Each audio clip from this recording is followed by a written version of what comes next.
할렐루야. 이제 벌써 한 해의 절반을 살아가는 소중한 절기가 되었습니다. 아무리 생각해도 주님의 은혜죠. 여기까지 온 것 동의하시죠? 저는 오늘 메고 갈 거를 끌고 가는 게 아니라 메고 갈 거를 그냥 끌고 가서 상처를 받았던 한 사람을 소개하고, 끌고 갈 것을 메고 가서 기쁨을 나눴던 한 사건을 소개하려고 합니다. 첫 번째, 이스라엘 백성들은 그 역사를 보면 사사기 시대를 지나게 되는데, 사사기 시대 때 하나님의 법궤를 블레셋 사람들에게 빼앗긴 적이 있습니다. 이유는 엘리의 두 아들 홈리와 비누하스가 그들의 삶의 모양을 보면 거룩한 DNA가 아니라 건강하지 못한 것 때문에 그만 하나님의 법궤를 소홀하게 관리하다가 이방 사람들에게 빼앗겨 버렸습니다. 법궤라고 하는 것은 하나님께서 이스라엘 백성들에게 하나님의 존재를 상징화하기 위해서 드러낸 겁니다. 이스라엘 백성들로 하여금 잊지 말아라 라고 하는 시청각적인 방법을 만들어 놓기 위해서 법궤를 늘 그들이 옮기게 했습니다. 그런데 이 하나님의 법궤를 옮겨갈 때마다 끌고 가는 게 아니라 하나님의 법궤는 메고 가게 하셨습니다. 엘리의 두 아들 홈리와 비누하스 때 그 블레셋 사람과 싸우다가 보니까 싸움의 결말이 패할 것 같아서 이 두 사사가 언뜻 지혜를 냈습니다. 저 실로 성전이라고 하는 곳에 하나님의 법궤가 있는데 하나님의 능력이 드러나 있는 그 법궤를 가져다가 이 싸움의 제일 앞에서 놓고 싸움을 싸우면 이길 것 같아서 그들이 수를 쏟습니다. 하나님의 법궤를 옮겨와야지. 싸움은 실패를 했고 그리고 하나님의 법궤는 빼앗겨 버리고 맙니다. 블레셋 사람은 승리의 축배를 올리기 전에 그만 어려움을 당하게 되자 이 하나님의 법궤를 다시 이스라엘 진영으로 보내게 됩니다. 이 법궤가 이스라엘 진영의 국경에 도착하게 됐을 때 국경에 살고 있던 아비나답이라는 사람이 그 법궤를 자기 집에 모시게 됩니다. 이제 사사시대가 지나서 왕권 시대로 바꿔지게 되는데 이스라엘의 두 번째 왕이었던 다윗이라는 사람이 왕이 된 다음에 하나님의 법궤, 하나님의 존재, 하나님의 거룩성을 상징하는 하나님의 법궤가 궁중에 있지 않고 성전에 있지 않고 저 국경의 변방, 이름도 간신하게 기억되어지는 아비나답의 사람의 집에 20년 동안 그냥 처박혀 있다고 하는 안타까움을 기억하고 하나님의 법궤를 자기 궁으로 모셔오려고 계획합니다. 하나님의 법궤를 옮겨오는 방법을 익숙하게 알기에 그는 이스라엘 백성 가운데 3만 명의 사람들을 추려서 하나님의 법궤 이송 작전을 이벤트를 만들죠. 여기서 우리가 눈여겨봐야 할 그런 상황 설정입니다. 본래 하나님의 법궤는 메고 가야만 했습니다.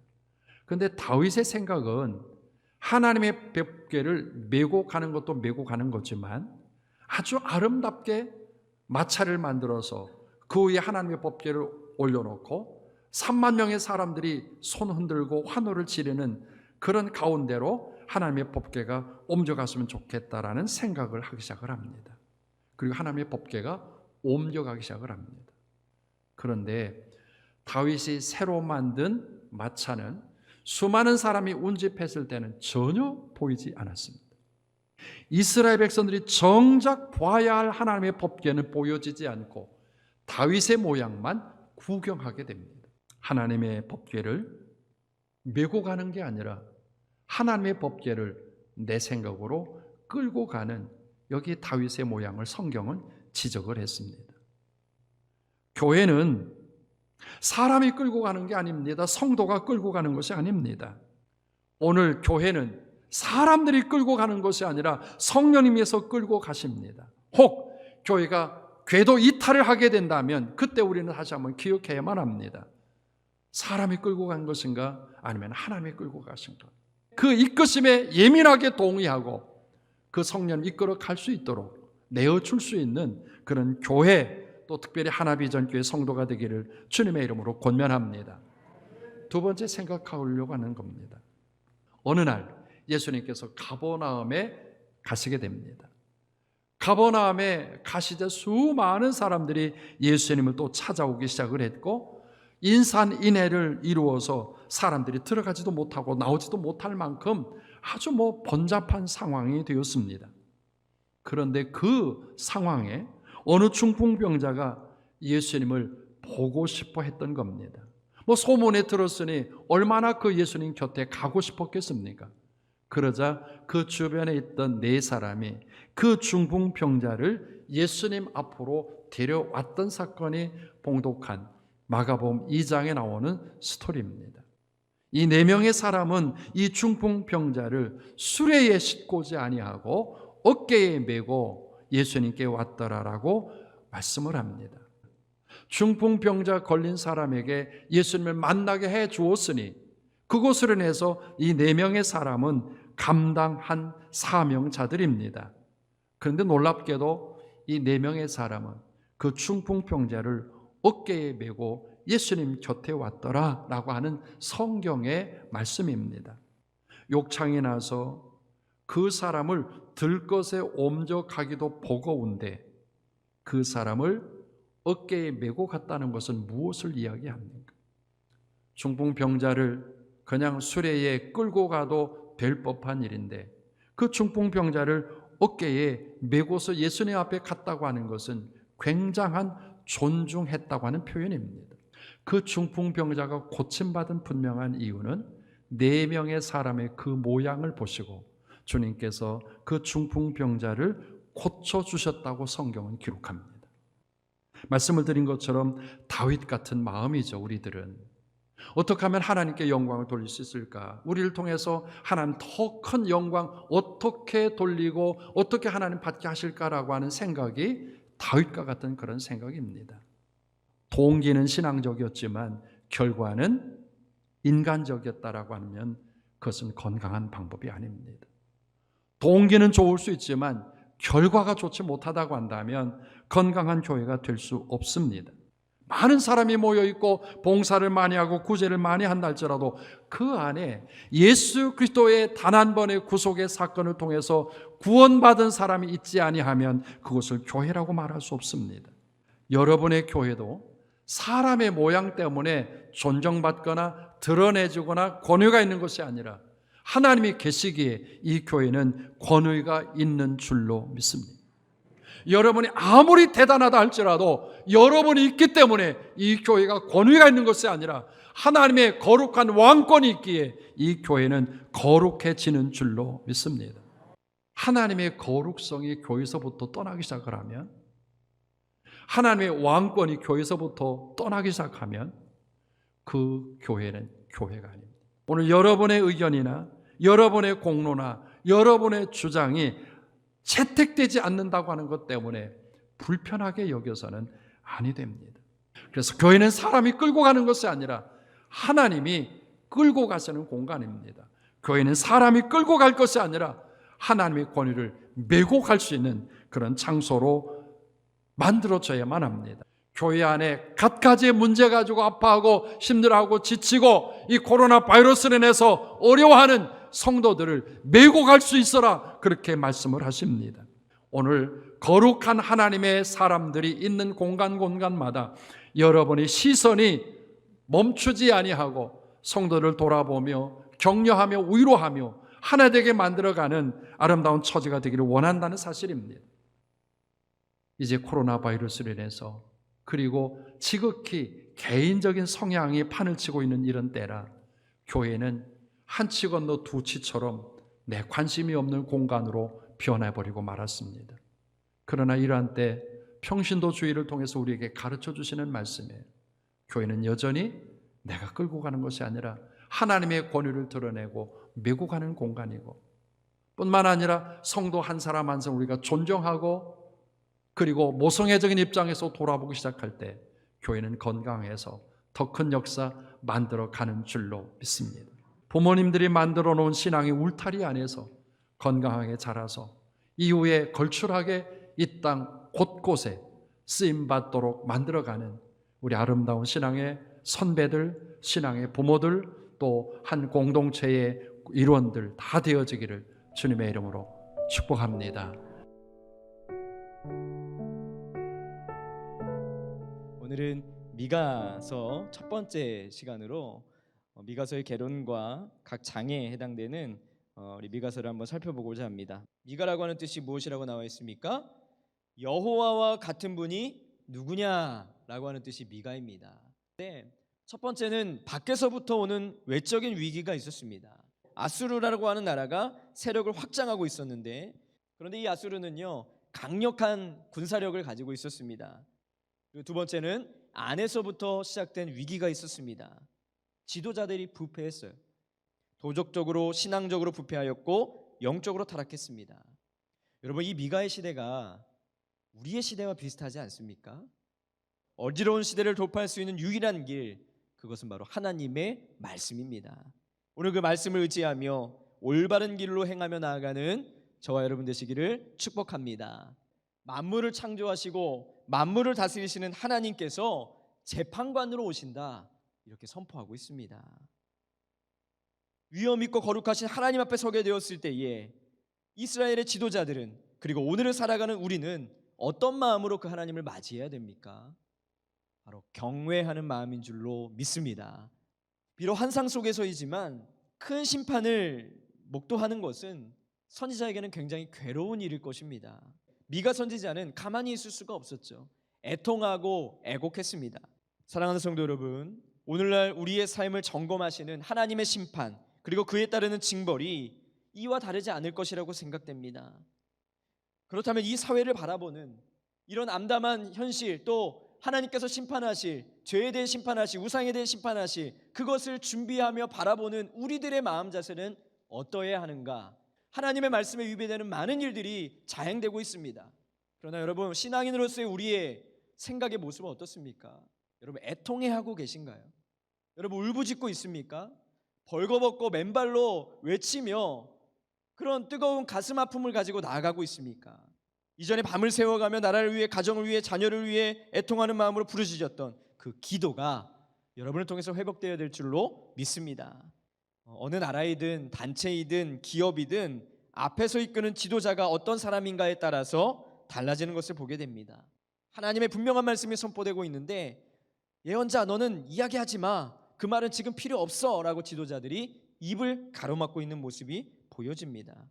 여러분, 불의한 재물, 불의한 재산을 모으려고 누군가는 결국 희생당해야 되는 투기의 행동들, 그저 욕심에 눈이 멀어서 윤리와 도덕은 물론 종교적인 규례와 법도도 아무런 제약이 되지 않는 무법지대를 살고 있는 우리 주변의 모습을 돌아보게 됩니다. 하나님의 말씀을 듣기 싫어서 복음의 능력을 차단하는 지도자들에게 하나님 분명히 말씀하십니다. 반드시 멸망당하리라. 주님께서 준 모든 소유들 하나님이 우리에게 맡겨주셨다라고 하는 그 사명으로 살아야 되는 줄로 믿습니다. 하나님이 듣지 않으시고 하나님이 눈을 가리우시면 더 이상 우리는 소망이 없습니다. 하나님의 분명한 말씀이 선포되기보다 내 이익을 위해서 그 말씀을 끼워서 마치 그럴듯하게 이야기하는 거짓 선지자들. 여러분, 하나님의 말씀은 꿀송이처럼 달지만 때로는 가시처럼 찌르는 말씀도 있음을 기억해야 됩니다. 여러분, 우리는 어떻게 해야 하나님의 있는 그대로의 말씀을 전하고 또 하나님의 있는 그대로의 말씀을 들을 능력과 정의와 용기가 충만할까요? 오늘 8절 말씀해 보니까 오직 나는 여호와의 영으로 말미암아, 할렐루야, 사람들이 듣기 좋은 말, 또 내가 듣기 좋은 말을 듣는 것이 아니라 하나님의 영이 인도하는 말씀, 하나님의 영을 통해 선포되는 말씀을 통해 들을 수 있는 그런 귀가 우리에게 열려져야 된다라고 하는 것입니다. 여러분, 우리 그리스도인으로서 이 세상을 짊어지고 이끌어가야 될 그리스도인으로서 우리가 해야 될 것이 무엇입니까? 하나님의 분명한 말씀이 선포되어지는 것, 그리고 그 하나님의 분명한 말씀을 듣고 사람들이 깨닫고 변화받기 위해서 우리가 중보하며 기도하는 우리들의 모습이 되어야 될 줄로 믿습니다.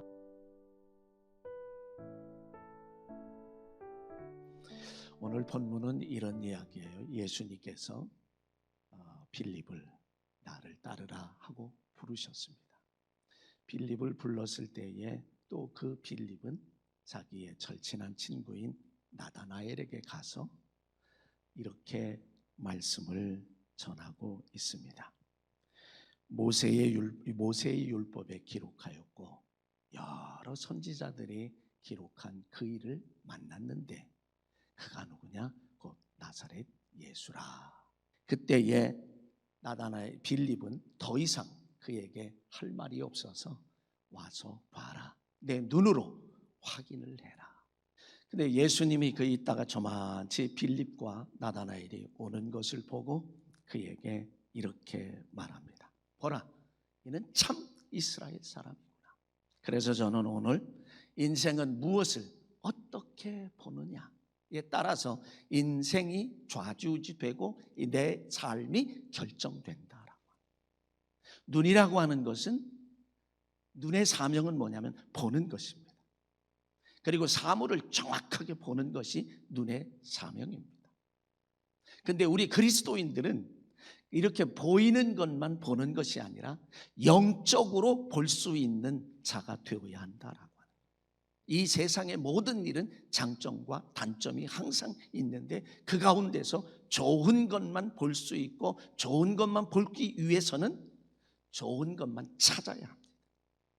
그러므로 오늘 저와 여러분들은 이 육신적인 눈으로 시각적으로 보는 이것만 볼 것이 아니라 하나님의 역사 그리고 그런 것을 바라보아야 될 줄로 합니다. 여러분, 우리가 무엇을 보느냐에 따라서, 어떤 것을 보느냐에 따라서 사람의 인생이 달라요. 특별히 그리스도인들에게는 영적으로 볼 수 있는, 보이지 않는 하나님의 세계를 볼 수 있고 하나님을 볼 수 있다라고 하는 것, 얼마나 귀중하고 소중한지 모릅니다. 우리는 메뚜기라고 보았을 때에 그들은 광야에서 죽음의 시체더미가 됐고, 그리고 그 따르던 무수한 많은 사람들, 광야 출애굽 세대들은 그들의 말을 듣고 다 그렇게 생각을 하다가 광야에서 다 죽었습니다. 그러나 광야에서 태어난 세대들과 여호수아와 갈렙만이 그들은 우리의 먹이다, 그들은 우리의 밥이다라고 그렇게 생각을 할 때 그들은 젖과 꿀이 흐르는 가나안 땅에 들어갔다라고 하는 사실입니다. 그러므로 이 세상이 눈 감았다 뜨면 우리는 끝나는 세상이에요. 아무쪼록 저와 여러분들이 오늘 한 가지 기억할 수 있는 거죠. 나는 무엇을 보고 살까? 어떻게 보고 사느냐? 무엇을 보느냐도 중요하지만 어떻게 보느냐. 그래서 인생은 보는 것이고 보는 것이 곧 인생이다. 저와 여러분이 육신의 눈으로도 좋은 것만 찾고 좋게만 보고 좋은 것만 보는 저와 여러분 되셔서 우리의 삶을 승리하는 삶, 하나님께 영광 돌리는 아름다운 삶을 살아가실 수 있기를 주의 이름으로 간절히 축원합니다.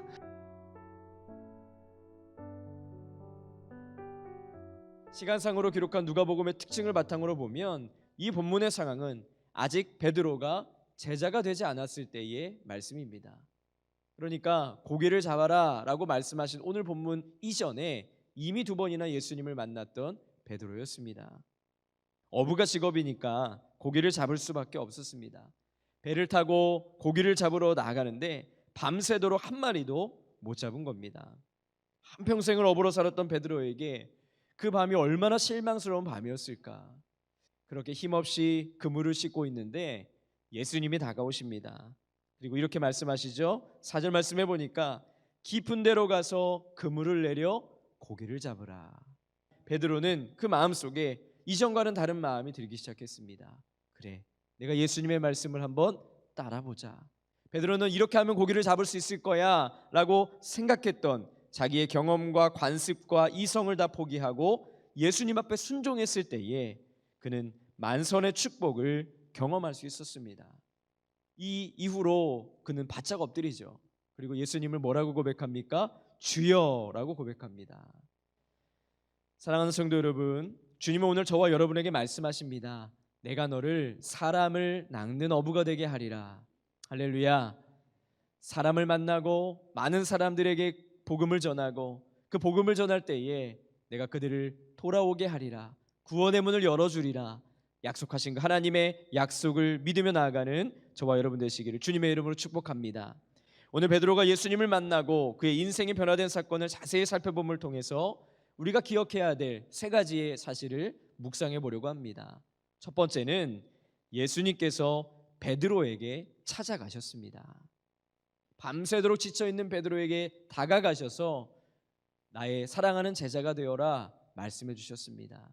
여러분, 예수님께서 우리를 찾아오신 줄로 믿습니다. 우리가 먼저 예수님을 찾아간 것이 아니라 주님이 우리를 위해서 찾아오셨고 복음의 문을 열어주셨고 예수님 품에 거하게 해주셨습니다. 그 은혜를 우리는 잊지 말아야 되는 것이죠. 예수님께서 베드로를 찾아오셔서 제자로 삼으신 것처럼 우리도 하나님이 찾으시는 그 한 사람을 위하여 찾아가는 저와 여러분이 되시기를 주님의 이름으로 축복합니다. 두 번째, 우리가 깨닫는 사실은 베드로는 이렇게 찾아오셨던 예수님의 말씀에 순종했다라는 것입니다. 여러분, 하나님께 순종하는 것이 우선인 줄로 믿습니다. 순종하면 역사가 이루어집니다. 베드로는 예수님께 순종하기 어려운 조건에 있었습니다. 먼저 베드로는 어부로서 고기 잡는 법을 누구보다도 잘 알고 있었습니다. 그리고 예수님은 목수의 아들이었죠. 고기 잡는 일과는 전혀 상관없는 일이었습니다. 사랑하는 성도 여러분, 여러분 정말로 삶 속에서 말씀에 순종하고 있습니까? 여러분 각자 자신에게 한번 질문을 던져보시기 바랍니다. 베드로와 같이 순종하는 삶을 살고 있다면 주님의 기적은 우리에게도 일어나는 줄로 믿습니다. 예수님의 말씀입니다. 깊은 데로 가라. 깊은 데로 가라. 깊은 데보다는 얕은 데에서 얻는 것이 수고와 시간이 적게 드는 것이죠. 수고하지 않아도 얻을 수 있는 것을 원합니다. 이러한 우리에게 주님께서는 얕은 곳에 있지 말고 깊은 데로 가라 말씀하십니다. 사랑하는 성도 여러분, 오늘 말씀을 통해서 예수님은 우리가 나아가야 될 삶의 방향을 제시해주고 있습니다. 깊은 데로 가서 그물을 내려라. 깊은 데로 들어가서 깊은 데로 가서 예수님의 말씀을 묵상하고 그 말씀을 전하는 저와 여러분이 되시기를 축복합니다.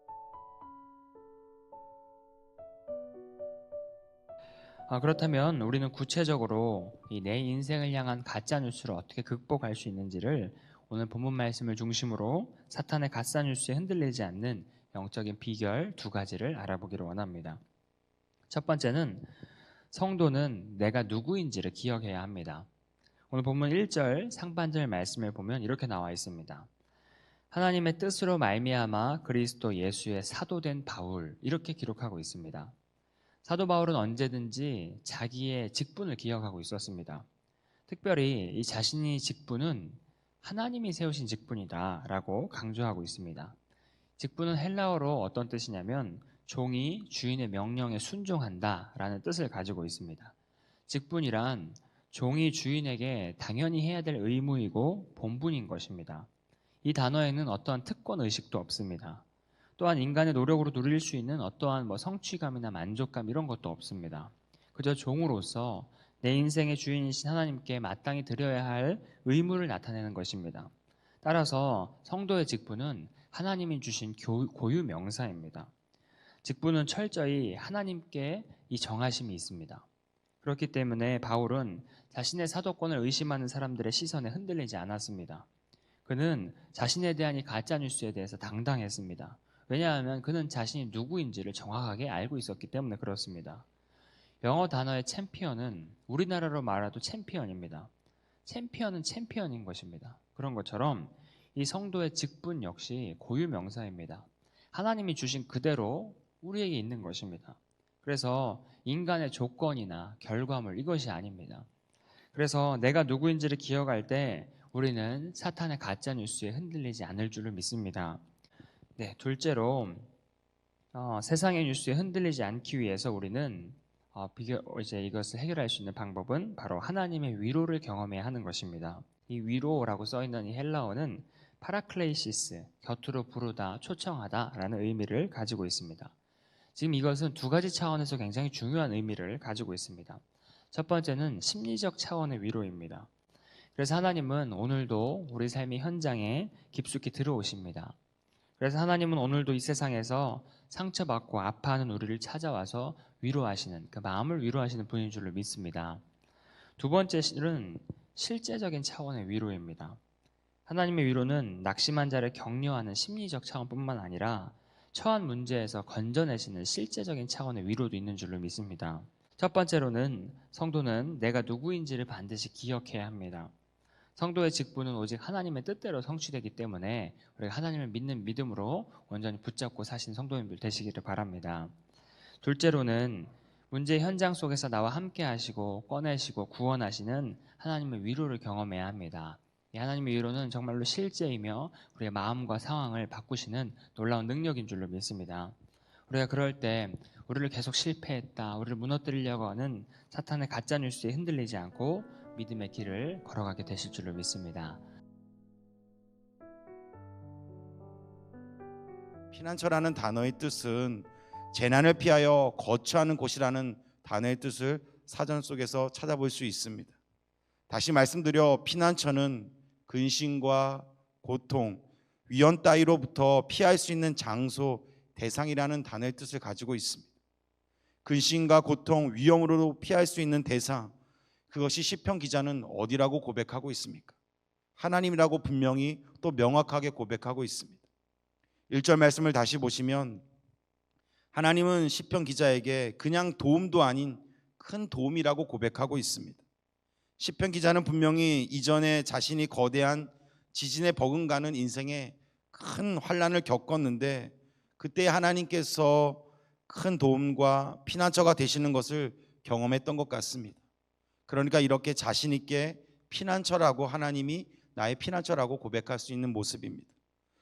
우리가 오늘 본문 2절 말씀과 3절 말씀을 보시면 지진의 현상을 이야기하면서도 3절 마지막에 우리는 두려워하지 아니하리로다라고 선언하고 있는 모습인데, 한글 성경을 보면 우리는 두려워하지 아니하리로다라는 이 말씀이 3절 제일 마지막에 기록되어 있지만 히브리어 원어 성경을 보면 이 말씀이 2절 제일 먼저, 제일 처음에 기록되어 있습니다.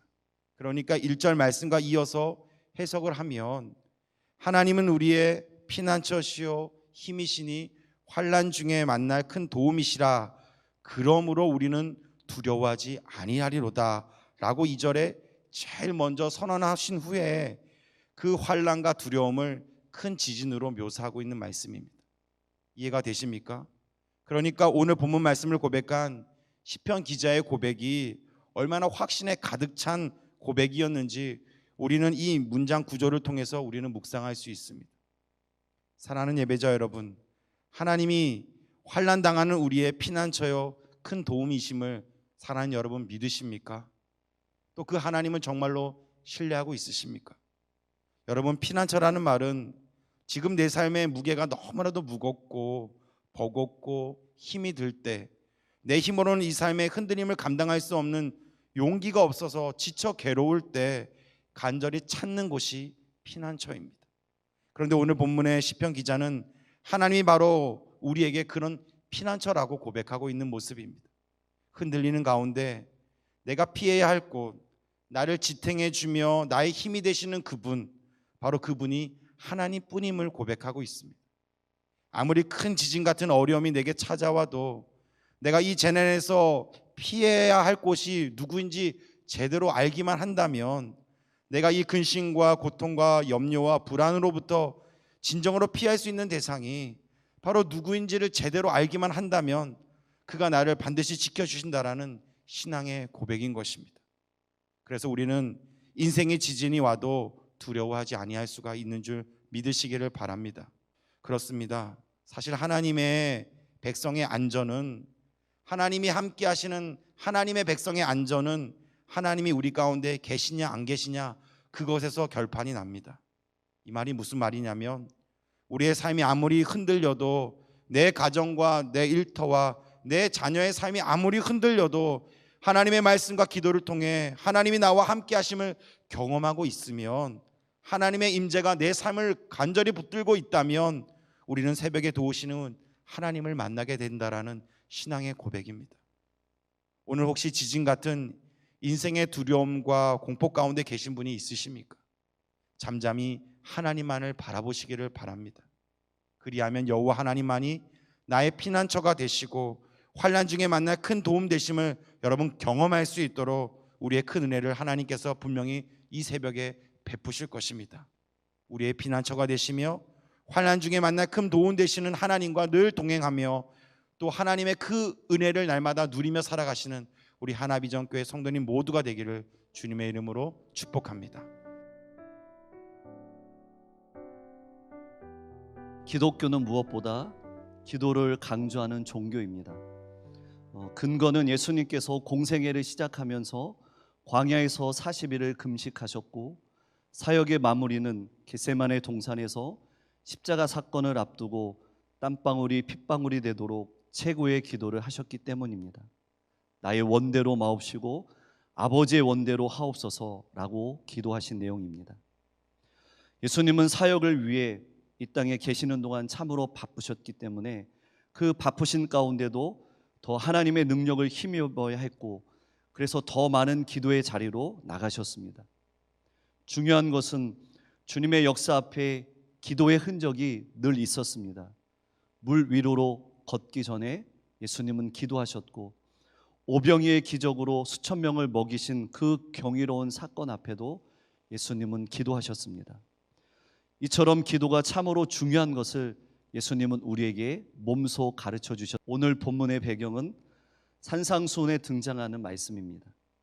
예수님이 제자들에게 가르쳐 주신 주기도문이 등장하기 전에 잘못된 기도의 모습을 설명한 부분입니다. 외식하는 자의 기도입니다. 남에게 보이려고 하는 기도의 모습을 경계하라고 예수님은 말씀합니다. 예수님은 오늘 본문 6장 5절 말씀에 이렇게 말씀합니다.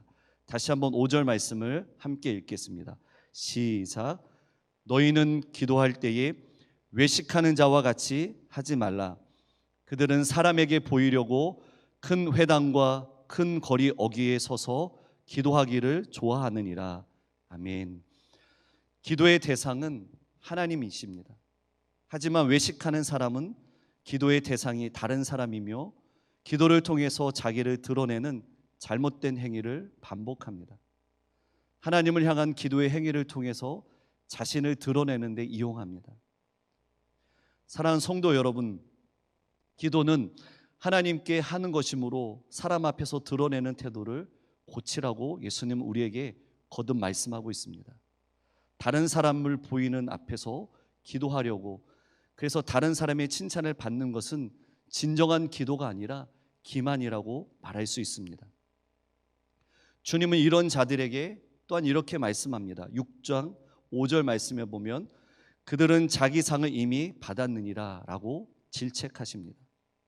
그들의 의도와 목적대로 다른 사람으로부터 칭찬을 받았으니 이미 상을 받았다는 뜻입니다. 기도의 목적이 하나님에게 응답받은 것이라면 굳이 사람 앞에서 기도하는 모습을 드러내고 자랑하지 말아야 합니다. 저도 개인적으로 기도할 때에 하나님을 대상으로 하는 것을 놓치는 순간 사람을 의식하는 제 자신을 발견하게 됩니다. 성도님들은 기도할 때에 어떻습니까? 하나님을 의식하며 기도합니까? 아니면 사람을 의식하면서 기도합니까? 예수님은 6절 초반에 또한 이렇게 말씀합니다. 너는 기도할 때에 내 골방에 들어가 문을 닫고 은밀한 중에 계신 내 아버지께 기도하라. 아멘. 이 말씀의 의미는 골방에서 드리는 기도만이 진정한 기도라고 말하는 의미가 아닙니다. 물론 각자의 주님과 집중적으로 만나는 그 골방의 기도가 반드시 필요하죠. 여기에 중요한 기도는 하나님과 기도하는 자의 은밀한 관계이지 다른 사람들 앞에 드러나는 것이 아닙니다. 중요한 점은 우리가 교회에 나와 기도해도 하나님 앞에서 진실한 기도가 오가면 은밀한 가운데 드리는 기도이며 골방에서 하는 기도의 개념이라고 주님은 우리에게 말씀합니다. 사랑하는 성도 여러분, 기도가 풍요로울 때에 우리의 영적인 삶도 풍성해지는 줄 믿습니다. 기도로 승리하신 예수님처럼 오늘 우리도 기도함으로 하나님 앞에 더 가까이 나가 그분의 응답을 받는 참된 기도자가 되기를 주님의 이름으로 소원합니다. 기도는 하나님이 우리에게 주신 특권입니다. 특별한 권리이며 선물입니다. 이 새벽에 함께 기도할 때에 외식하는 자의 기도의 모양을 버리고 예수 그리스도의 이름을 힘입어 그 이름을 가지고 하나님 앞에 전심으로 기도할 때에 하나님께서 풍성한 은혜로 이 하루를 우리의 삶을 인도해 주실 줄 믿습니다. 그런 기도자 되기를 주님의 이름으로 축복합니다.